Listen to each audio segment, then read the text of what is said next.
Macron's greatest test awaits in the Sahel's forever war.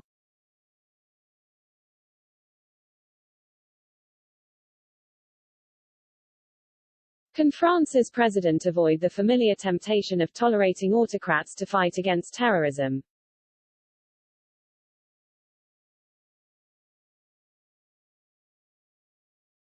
In pursuing its forever war in Africa, France has tolerated autocrats and warlords in exchange for commitment to its counter-terrorism goals.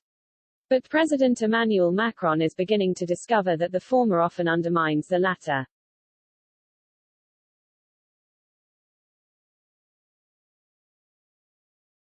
At the start of the year, Macron entertained the fantasy of scaling back Operation Barkhane. The campaign, which began in 2013 in the band of African nations just south of the Sahara known collectively as the Sahel, had recently scored some important successes against terrorists affiliated to the Islamic State. Encouraged, other European nations offered to join the fight. This prompted Macron to openly muse about bringing home some of his 5,100 soldiers.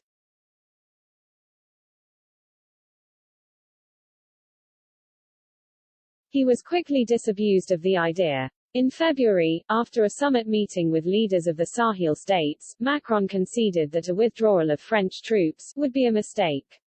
To head off criticism at home, where polls showed a majority of people oppose the war, and where the president faces a tough re-election campaign, he added an important caveat: the soldiers would only remain if his Sahel counterparts pledged to work on political reconciliation, and address the grievances that fuel extremism among their people.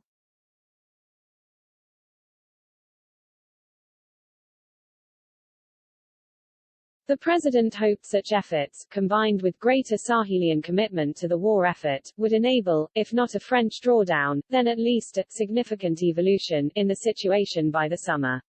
Macron was careful not to define the term.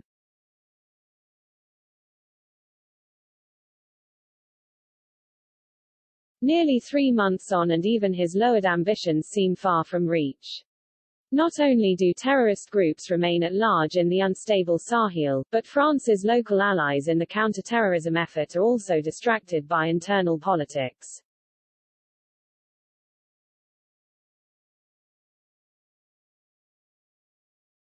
Macron's plans are further complicated by growing anti-French sentiment in Sahelian states that were once ruled from Paris.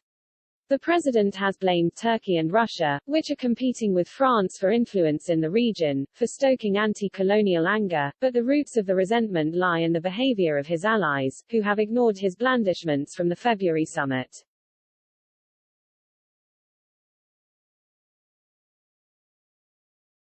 All of these narratives converge in Chad, which hosted that summit.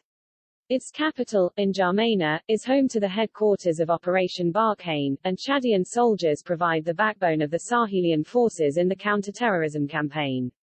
The killing of Chad's President Idriss Déby in April by rebel forces threatens to unravel the best-laid French plans for the region.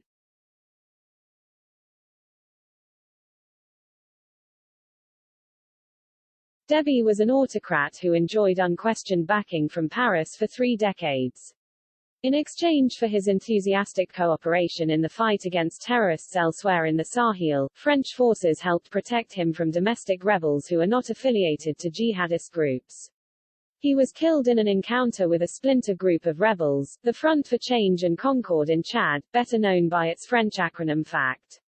It is comprised mainly of army dissidents and based in Libya, where it has fought alongside Khalifa Haftar, a rebel who France supported as he tried, and failed, to topple the government in Tripoli.